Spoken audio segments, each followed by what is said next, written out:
Então, pessoal, mais uma vez, boa noite a todos. Estou vendo pelas carinhas que está todo mundo muito bem. E hoje nós temos a alegria de estar aqui com a nossa querida Ana Lúcia, que é nossa companheira lá do Bezerra, dos Bezerras. Ela trabalha é dos Bezerras.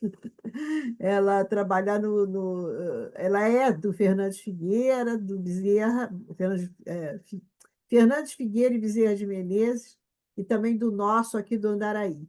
Uma trabalhadora muito querida.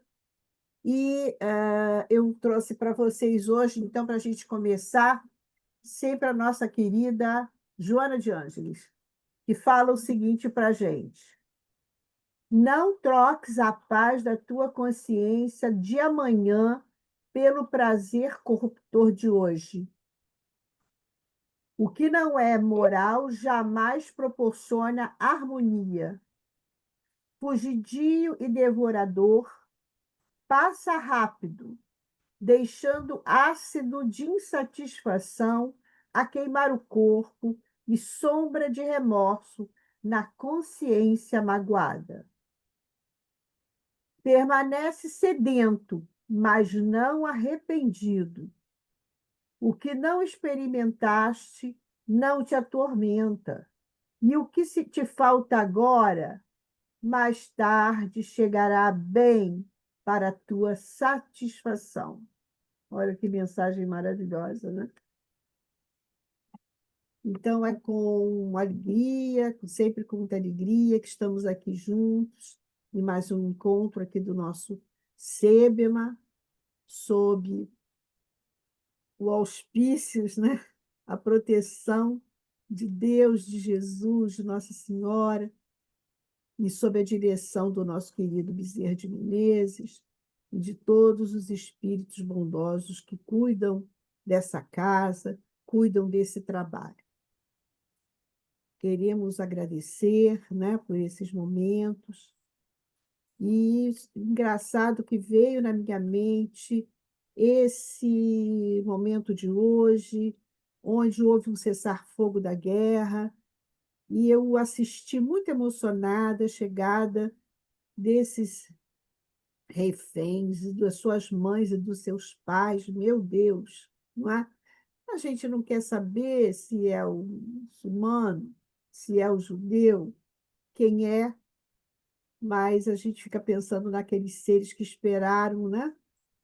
E sofreram esse tempo todo e ver seus entes queridos voltarem, aqueles que não vão voltar. Mas hoje foi um dia muito especial. Queremos agradecer pelo menos esse momento, essa trégua nessa situação tão tremenda. Então, agradecer a Jesus por esses momentos que a gente viveu de alegria, de ver esses filhos voltando para os seus pais. Muito obrigado, assim seja. Amém. Então, pessoal, temos hoje aqui a nossa querida Ana Lúcia, que é sempre aceita o convite. Ela já falou sobre muito, ela falou de Francisco, já falou de Clara, e agora ela vem falar da mentora da nossa, da tutora, da mentora da nossa escolinha, que é a Nália Franco, essa professora lá do século XIX, que deixou um legado lindo de exemplo, se tornou espírita depois. Então, Ana Lúcia, você tem a palavra. Tá bom. Bom, gente, boa noite novamente. Aceitei novamente o desafio e me pergunto, Senhor, por que que eu aceito esse desafio, né? Então, falei para a Jurema que é para aprender de fato, porque quando a gente aceita o desafio de falar sobre alguma personalidade do movimento espírita ou não, a gente tem que fazer uma pesquisa, então a gente acaba se aprofundando um pouco mais sobre a história de vida espiritual, de vida terrena destas pessoas. Então, hoje eu vou tentar falar um pouco sobre a Nália Franco, né? E Então, vou tentar ser o mais sucinta possível por conta do horário, tá? Então, essa é uma foto de Anália. Eu fui na internet pesquisar algumas fotos e coloquei, então, para ilustrar. Então, o que eu vou falar hoje aqui, compartilhar com vocês, eu não tirei da minha cabeça, eu não inventei absolutamente nada. Tudo que eu vou compartilhar aqui com vocês foram tirados dessas literaturas aqui, da Bíblia, do livro do Espírito Lúcius, que todo mundo conhece o Lúcius, que durante muitos anos escreveu através da Zíbia Gasparetto, um livro que o Lúcio psicografou, virou filme, com Danton Mello, com a Carol Castro, que o título é Ninguém é de Ninguém. Então, eu me baseei nesses dois livros do Espírito Lúcio para trazer informações sobre a Anália Franco. Um livro que a Jurema emprestou, também falando um pouco das atividades da Anália, uma audionovela de 3 capítulos, que é um candeeiro sobre o Alqueire, pessoas dramatizando a história de vida da Anália e até os últimos dias de vida terrena dela. Deixei aqui 3 links que também eu usei para compor a live de hoje, tá? Então, ó, não inventei a roda, não, tá, gente? Eu fui ler, fui pesquisar sobre a vida de Anália Franco. Então, antes da gente começar, eu quero aqui só recordar, fazer uma pequena recordação dos princípios básicos da doutrina espírita, porque falar desses espíritos a gente vai estar se reportando aos princípios que a gente, né, crê na existência de Deus, a gente crê na imortalidade da alma, a gente crê na reencarnação, que é a pluralidade das existências, a gente crê na pluralidade dos mundos habitados e na comunicabilidade dos espíritos, né? Como eu falei. Eu me baseei nos livros do Lúcio, que é uma comunicação de um espírito para nós encarnados, de espíritos desencarnados para um desencarnado. Então, a nossa contação aqui da história de vida da Anália Franco começa aqui. Aqui o nosso sistema solar, aqui é o Sol. Eu botei uma setinha vermelha aqui, sinalizando o planeta Júpiter, porque, de acordo com informações na literatura, Anália Franco não é um espírito terreno, ela é um espírito oriundo de Júpiter. Anália Franco está aqui na Terra, reencarnou várias vezes na Terra e trabalha ainda na Terra por um desejo pessoal, um desejo próprio, mas ela é oriunda. Então, por isso que eu quis fazer uma menção dos princípios básicos da doutrina espírita, porque na casa de meu pai há muitas moradas. Então, a morada de Anália Franco veio lá de Júpiter. Então, a nossa história de Júpiter para a Terra começa com a seguinte frase, ainda em Júpiter. Ela pede autorização para os mentores dela em Júpiter para poder vir trabalhar aqui na Terra. Então, os mentores de Anália em Júpiter diz o seguinte para ela: ciente de que você conhece bem os desafios que irá enfrentar em um planeta como a Terra, e conhecendo sua trajetória e as suas necessidades de contínuo crescimento, além dos laços de amor que a unem a habitantes do orbe terrestre, decidimos autorizar sua tarefa. Ficará longo tempo na Terra, até que a missão que agora você solicita seja cumprida. Depois de todas as missões a que já se dedicou, esta certamente é a que mais exigirá de você. Sua tarefa será árdua, mas irá inspirar corações. Vá, irmã querida, servir ao Criador nesta tarefa de puro amor.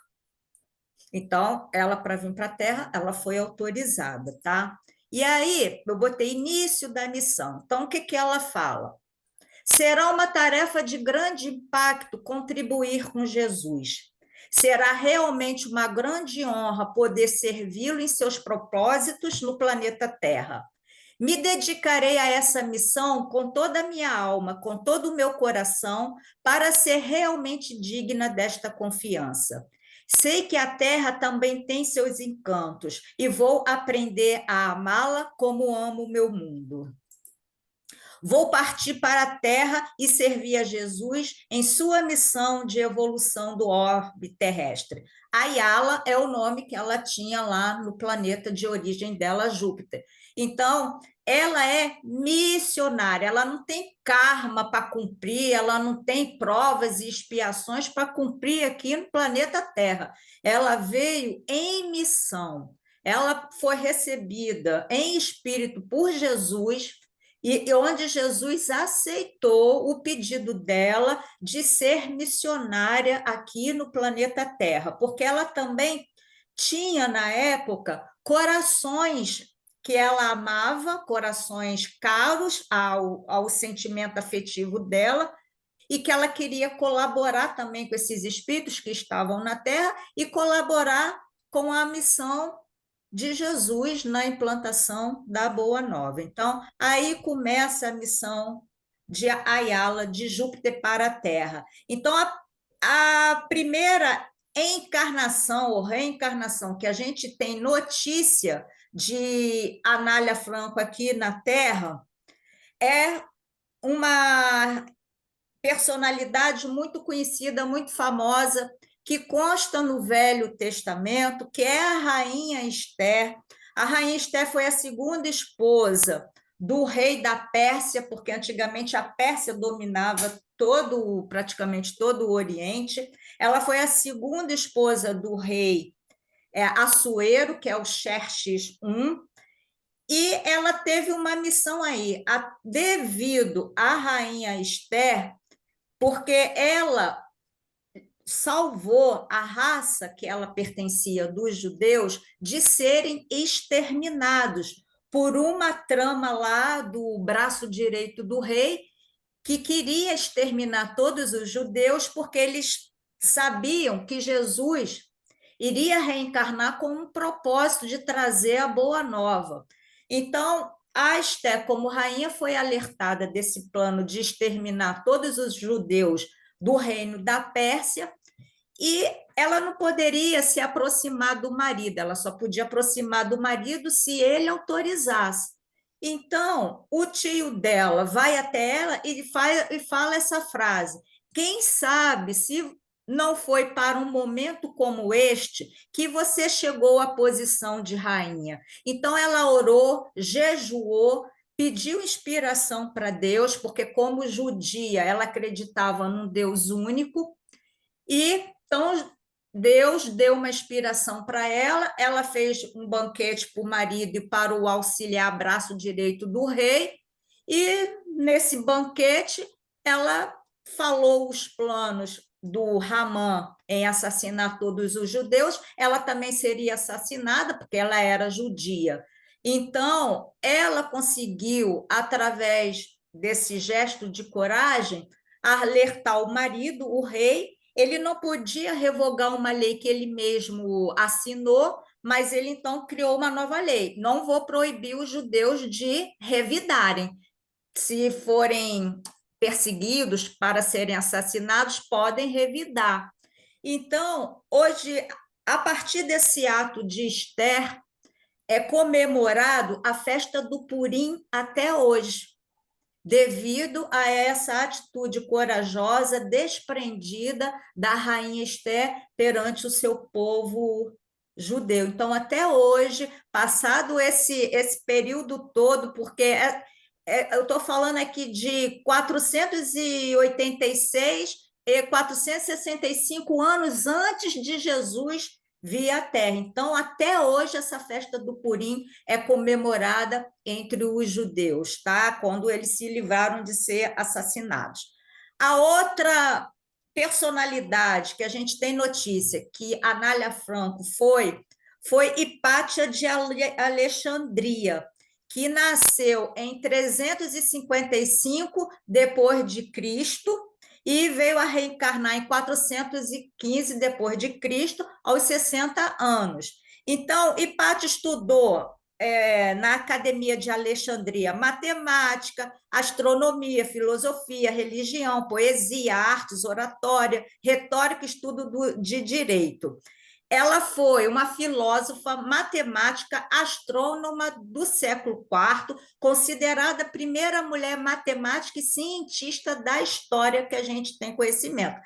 Essa é uma foto que retrata quem foi Hipátia, que era uma mulher que estava à frente do seu tempo no século IV, né? Porque ela não se prendia a dogmas religiosos, aos conceitos de preconceito contra a raça, contra gênero, contra nada. Ela vivia, ela era comprometida, né, em buscar a verdade através do conhecimento. Então, ela viajou para os países orientais, Índia, China, em busca também desse conhecimento transcendental para ela passar esse conhecimento para os alunos dela, né? Então, assim, ela viveu num período muito intenso de conflitos religiosos e veio a ser assassinada de uma forma muito bruta, porque ela não se deixou contaminar por ideias preconceituosas e por intriga.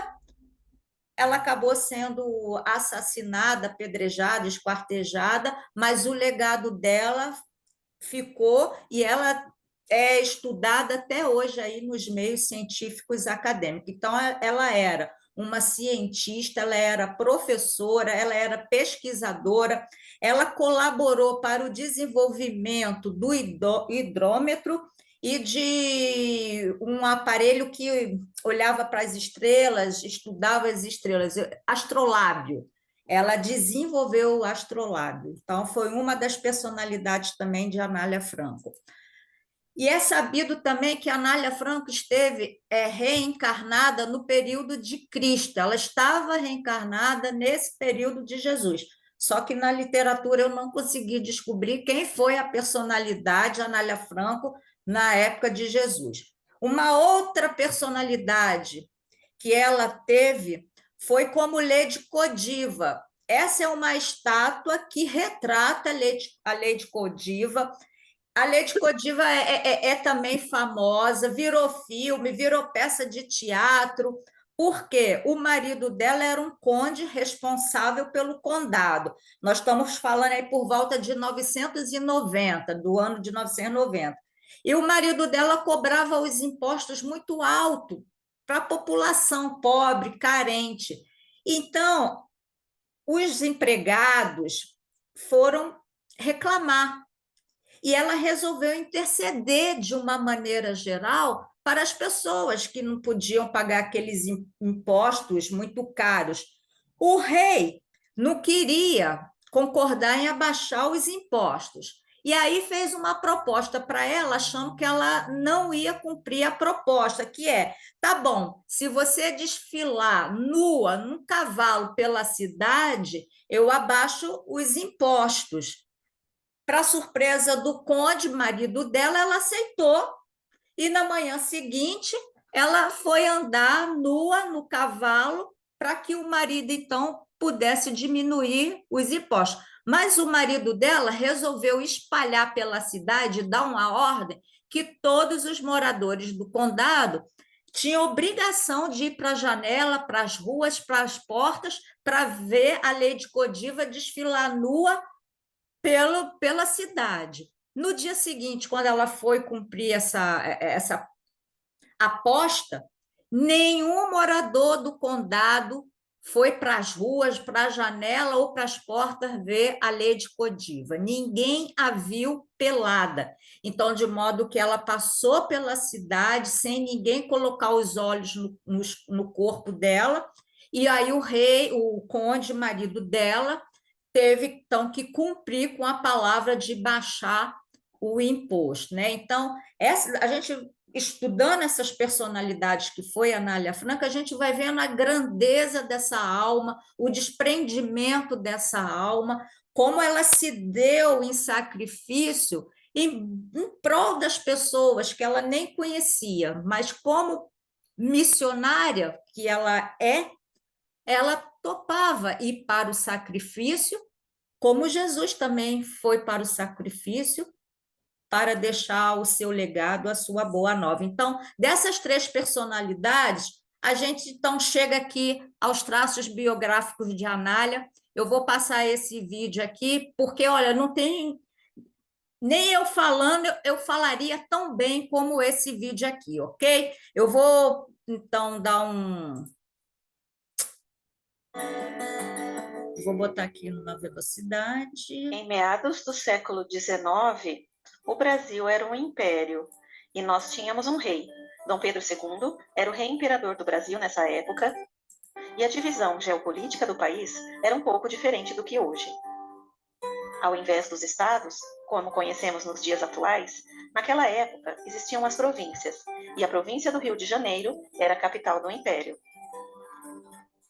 Foi nessa província, no pequeno município de Resende, mas bem próximo da província de São Paulo, no dia 1º de fevereiro de 1853, que nasceu Anália Emília Franco. Filha de Antônio Mariano Franco Júnior e Teresa Franco, Anália era a filha mais velha do casal, tendo como irmãos Antônio Mariano Franco e Ambrosina Franco. Dona Teresa Franco era professora, o que facilitou o início da aprendizagem escolar da pequena Anália. A família muda-se para a província de São Paulo no ano de 1861 e realiza várias incursões por diversas cidades, provavelmente à procura de condições favoráveis de trabalho. Já no ano de 1868, com apenas 15 anos de idade, Anália Franco se torna professora pública. E em 1876, acompanha sua mãe numa mudança para a cidade de Guaratinguetá, onde passa a lecionar como assistente de sua genitora. No ano seguinte, 1877, a moça volta para a cidade de São Paulo para completar seus estudos na escola normal. O periódico A Província de São Paulo, do dia 28 de dezembro de 1877, publica uma nota dando conta do brilhante exame prestado pela emérita educadora em seu primeiro ano da escola normal. Anália viajava com frequência para o interior da província e foi na cidade de Taubaté que se inseriu no meio jornalístico, colaborando, a partir de então, com os jornais e revistas literárias, a exemplo de A Família, O Eco das Damas e A Mensageira, ao lado de expoentes femininas da época. O cenário social e político do Império Brasileiro estava efervescente por aquela época.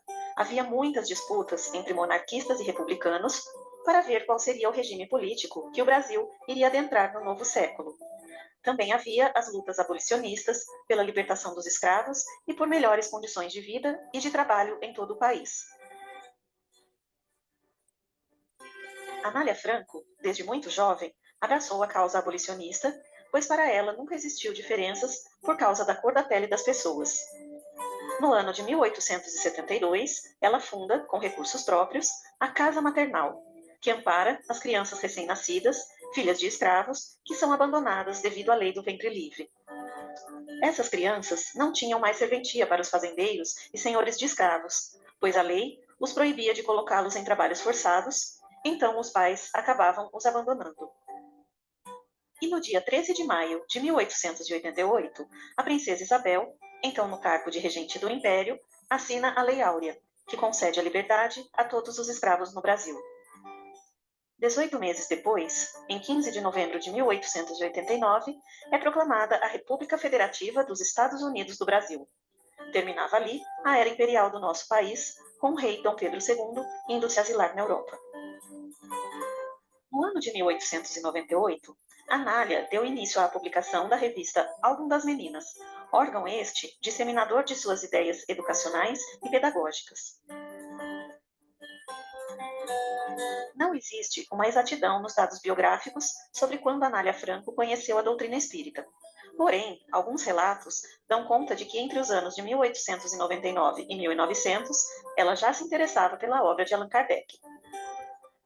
Em novembro de 1901, com o apoio de um grupo ilustre de senhoras de todas as classes sociais, Anália funda a Associação Feminina Beneficente e Instrutiva, voltada ao atendimento de crianças negras, pobres e órfãs, tendo também uma política para a mulher e não fazia qualquer discriminação de credo ou de raça. A associação contava com o apoio da sociedade civil, da maçonaria e de grupos espíritas. Recebeu subvenções do Estado e do município, mas também ganhou a antipatia do clero.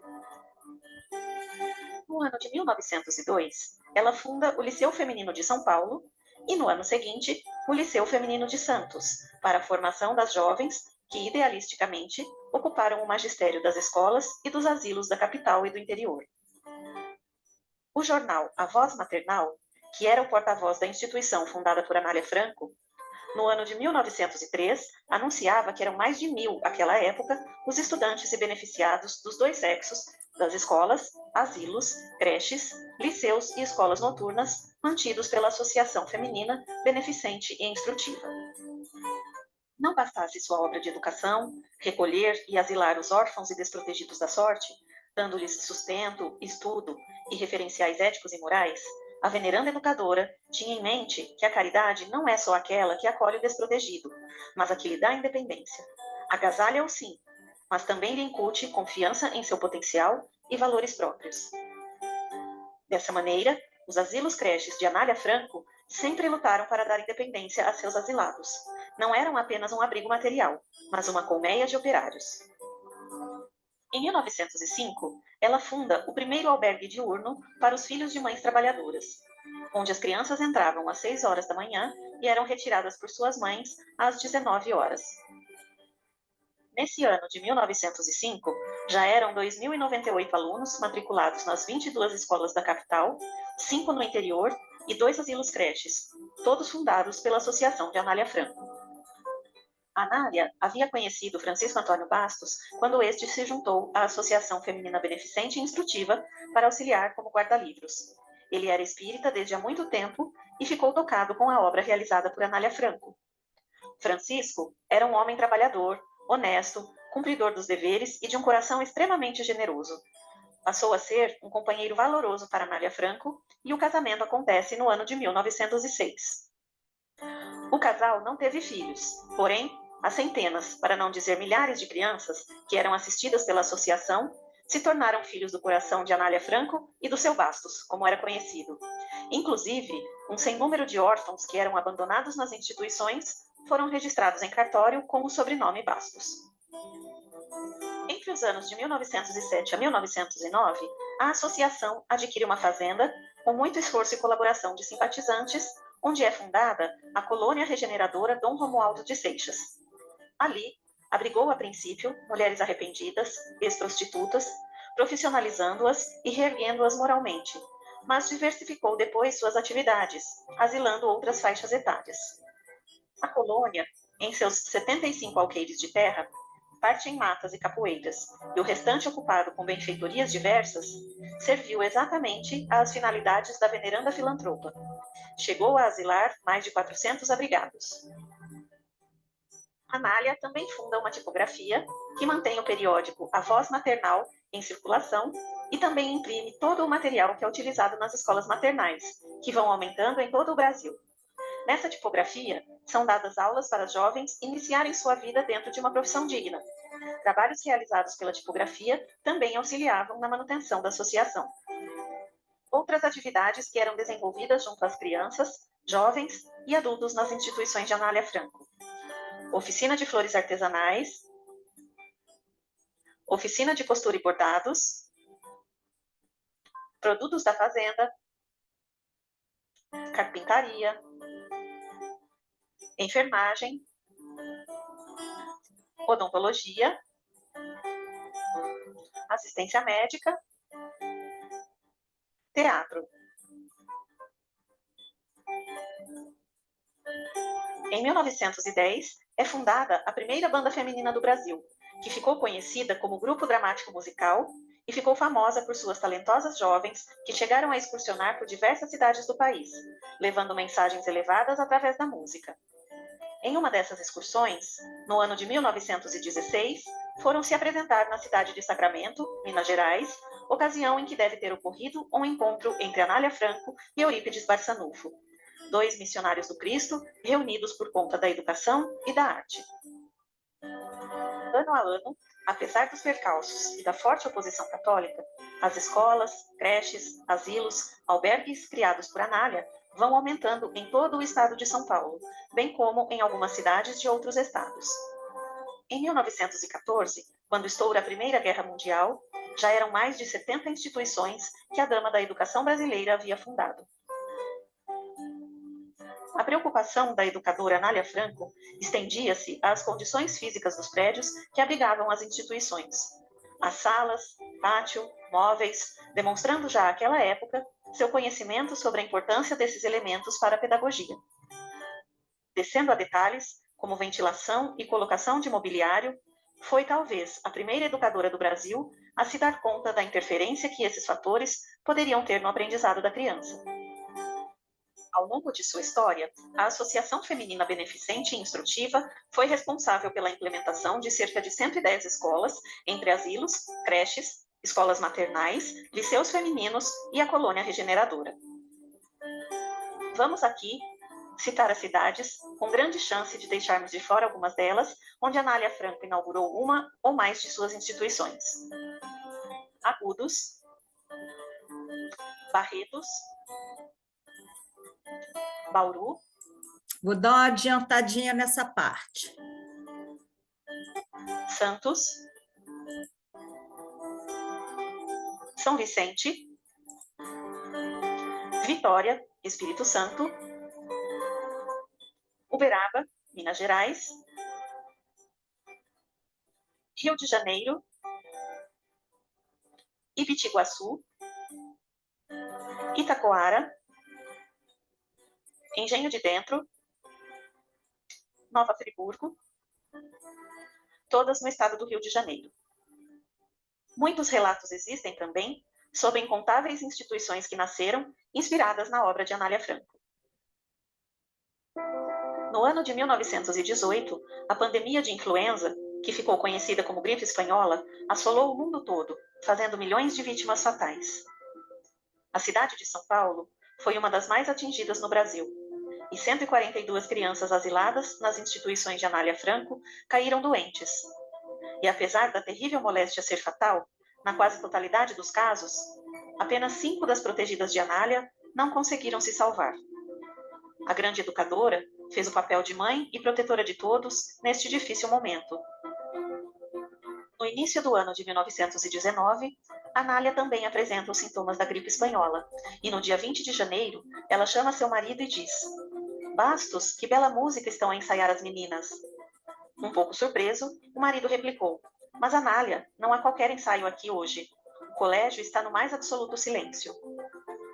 Compreendendo então que era a audiência do outro lado da vida que lhe chegava à audição, a missionária, em regozijo, comentou: "Ah, Bastos, pena que você não esteja escutando essa melodia tão bela.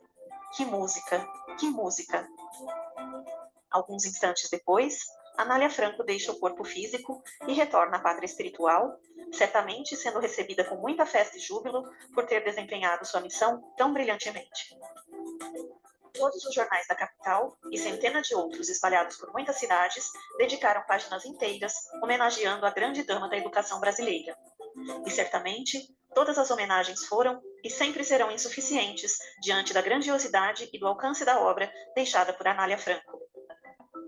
Com esses breves traços biográficos, nós também queremos eternizar a nossa pálida homenagem a essa extraordinária mulher que não se contentou em ser apenas uma professora, como se isso já não fosse muito no Brasil do século XIX, e se tornou a maior educadora que este país conheceu. Obrigada, Anália Franco. Pronto. Então, deixa eu pegar aqui.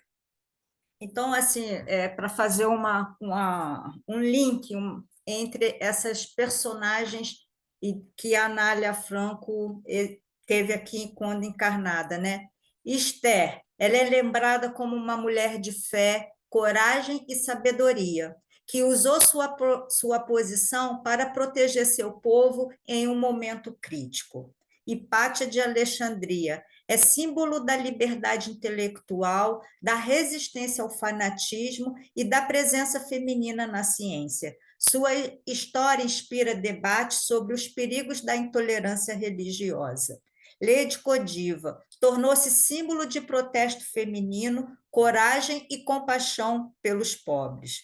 Anália Franco foi uma mulher visionária, corajosa e generosa, um exemplo de fé, ação e amor ao próximo. Seu trabalho transformou vidas e continua inspirando gerações. Então, quando eu estava estudando a Anália, qual foi a minha conclusão ao estudar a Anália Franco, né? Que ela começou o seu trabalho missionário como Anália Franco, independente de credo religioso, independente. Quando ela começa, desde menina, aos 16 anos, a dar aula para as crianças, a abrigar os filhos das escravas que nasceram da lei do ventre livre, ali ela tinha formação católica, né? Porque naquela época o que imperava era a formação religiosa católica. Então, assim, independente de credo religioso, a Anália fez a sua parte. E fez a sua parte muito bem feita, enfrentou muitas dificuldades, muitos preconceitos, perseguições, mas ela não desistia, ela perseverou. Então, a Anália Franco, ela se torna espírita bem depois que ela se relacionou com o Bastos, que veio a ser o marido dela. Ela estava à frente de convenções sociais e religiosas, porque na época de Anália, ela primeiro morou junto com o marido, não era casada oficialmente com o marido, mas ela resolve oficializar o casamento por conta de perseguições e comentários e preocupada com o legado que ela deixaria quando ela voltasse para a pátria espiritual. Então, ela oficializou o casamento muito mais preocupada com as pessoas, as crianças, os jovens, as mulheres, os adultos que estavam ali sobre responsabilidade direta ou indireta dela, né? Então, assim, ela não só tinha preocupação de ajudar crianças ou mulheres, ela ajudava o ser humano, independente da cor, independente do gênero, ela ajudava, né? Então, essa mulher, ela hoje em dia, deixa eu passar aqui, ela hoje em dia, ela depois dessa vida, existência na personalidade de Anália Franco, ela não reencarnou novamente. Então a gente encontra no livro essa citação dela aqui. Em breve, planejo regressar ao plano denso, assumindo a identidade masculina pela primeira vez em muitos séculos, para que possa contribuir com a transformação tão urgente que precisa haver, equilibrando-se e harmonizando-se as polaridades femininas e masculinas para o bem da Terra. É tempo de renovação e de reconstrução. É chegado o momento de trabalhar ainda mais arduamente para implantar um mundo de regeneração nesse lindo orbe, derrubando velhos conceitos e crenças que criam tanta resistência ao progresso humano, tantos entraves, tantas limitações para impedir que homens e mulheres se apoiem mutuamente e sejam felizes. Porque na espiritualidade, dentre tantas atividades que ela exerce, ela orienta e coordena colônias que abrigam mulheres vítimas de maus tratos, de feminicídio, não só no Brasil, mas no planeta, principalmente das mulheres que nascem nesses países do Afeganistão, desses países que a lei é mais severa, né, com as mulheres que ainda assassinam as mulheres. Então, ela coordena esse grupo, tanto na espiritualidade quanto aqui o grupo de mulheres encarnadas, prestando assistência a essas mulheres que são vítimas de todos os tipos de violência e também prestando auxílio aos abusadores. Por isso que ela diz que pretende nascer na personalidade masculina, para que ela também possa, como homem, conseguir levar para o gênero masculino essa sensibilidade feminina, né? Porque ela entende que desde que o mundo é mundo praticamente, a mulher veio sendo muito oprimida ao longo dos séculos, né? Então o trabalho dela também é para fazer essa igualdade plena, que perante Deus somos todos iguais, mas é, no decorrer do século, o mundo foi muito mais masculino do que feminino. Então, ela trabalha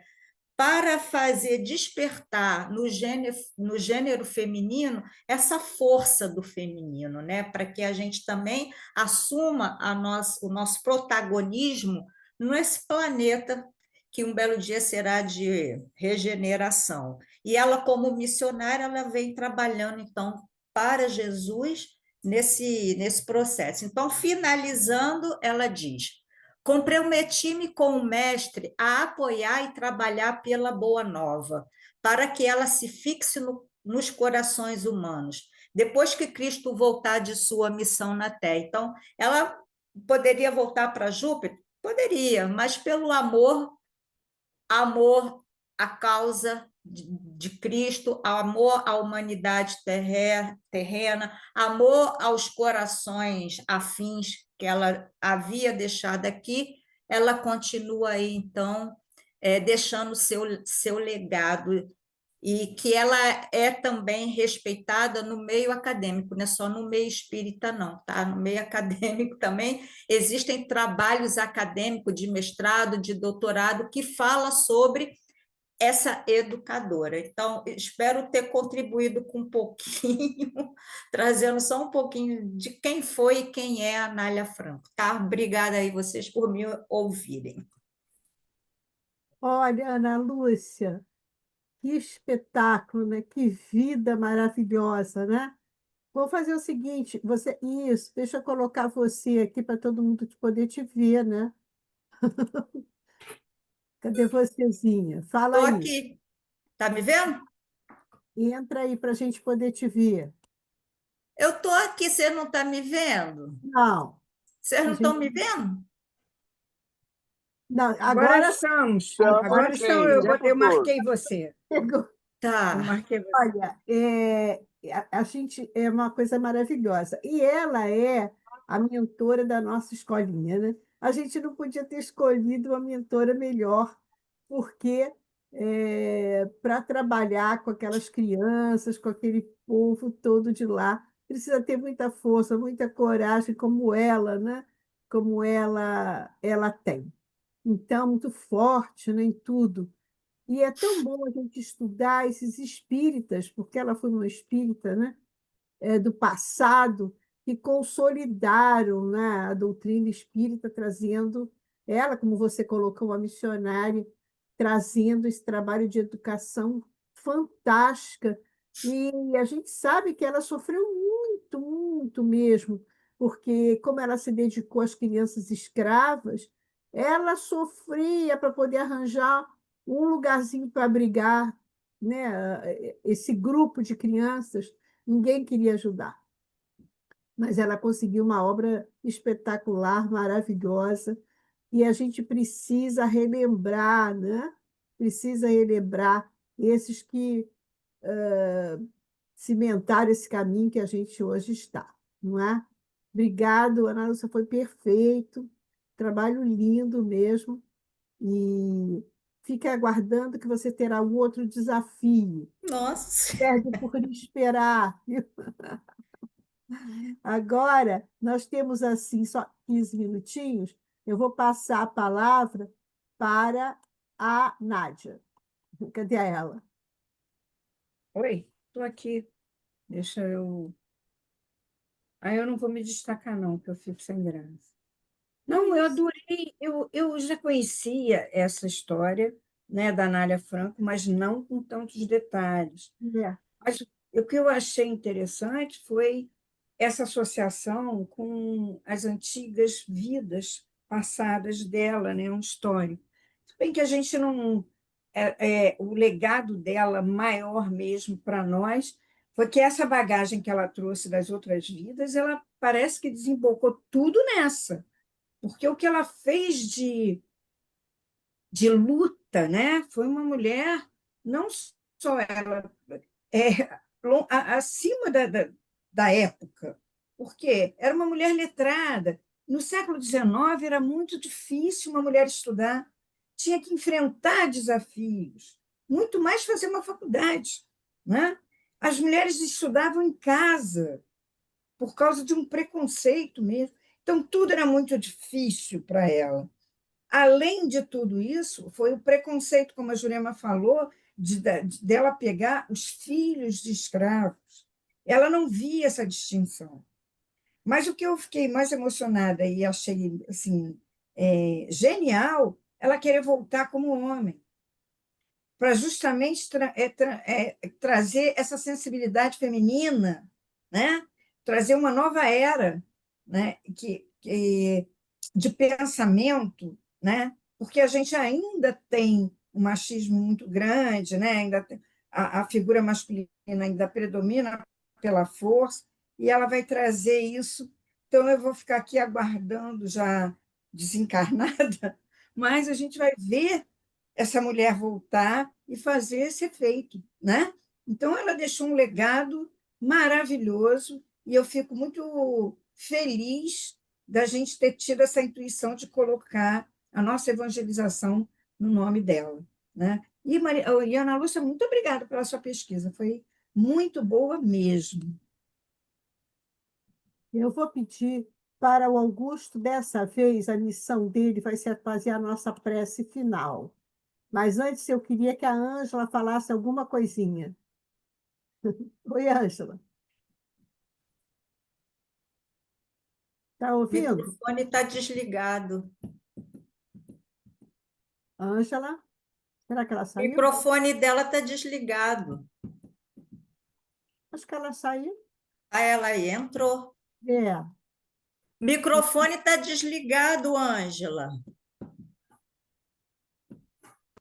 Agora sim. Obrigada. Eu só consegui entrar 8 horas porque nós ficamos sem luz. Então, eu não ouvi, só ouvi o finalzinho da palestra da Lúcia. Depois que entrar no YouTube, eu vou assistir. Tá bem? Obrigada, Jurema. Obrigada, Ana Lúcia. É bom ver você. Igualmente, bom te ver bem. Obrigada. Tchau. Estamos com um tempo aí meio curtinho hoje. Eu vou pedir ao Augusto para fazer algumas considerações e a nossa prece final, convidando vocês para a semana que vem, nós vamos falar sobre o céu e o inferno. E então passo a palavra para o nosso querido Augusto. Sim, Ana Lúcia, você foi muito inspirada e inspiradora, porque você colocou a personalidade de um espírito que veio com uma tarefa, eu diria, uma missão, e que por várias encarnações trabalhou essa missão com a determinação de um espírito elevado. Ela exemplifica Anália Franco, ela inspira e ela nos motiva, nos mobiliza à ação. Porque muitas vezes a gente se emociona, a gente acha correto, mas não tem a atitude da coerência, do amor, do bem. A Anália Franco é assim. Eu visitava no período que a gente tinha instituição na ilha, lá, a Anália Franco, lá no Gente Dentro. A gente visitava assim, tinha algumas coisinhas lá. Então é muito importante que a gente saiba disso. É muito importante que se conheça essa personalidade que seguiu uma cada existência, na sua imortalidade, ela trabalhou o aperfeiçoamento em nós, o interesse pelo aperfeiçoamento. Eu a vejo assim. Quando penso em Anália Franco, eu vejo a responsabilidade que cada reencarnação nos dá e nos traz para um dia, quem sabe, alcançarmos essa magnitude do amor. Então vamos orar agradecendo, não vamos pedir, não. Vamos agradecer ao Pai que nos dê, de uma maneira que seja natural um dia, a capacidade do respeito, do amor. Sabemos que somos essência. Existe em cada um de nós, como espírito, esse fragmento da perfectibilidade. A perfeição está em Deus, mas de lá, dele, é que viemos.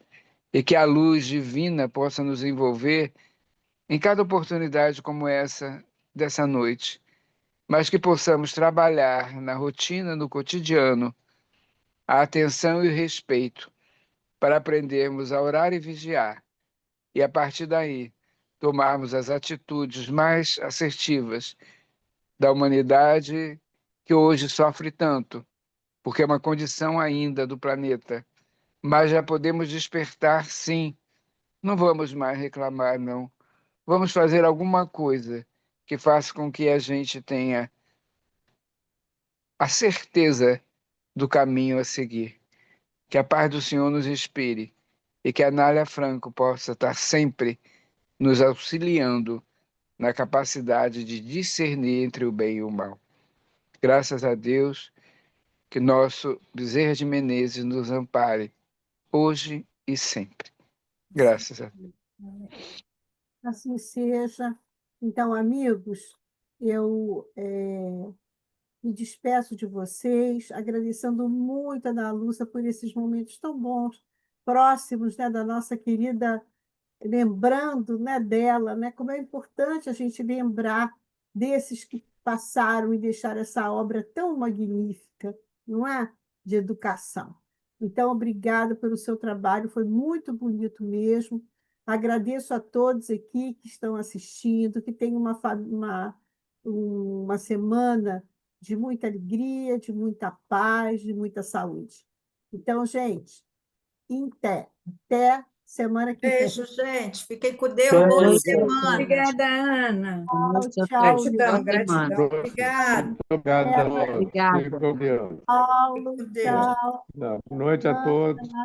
Tchau, Boa Ângela. noite, boa noite, boa noite, Boa pessoal. noite. Dona Boa Leni, noite. Oi, tchau. Daniela. Sintra, tchau. Bye, bye, gente.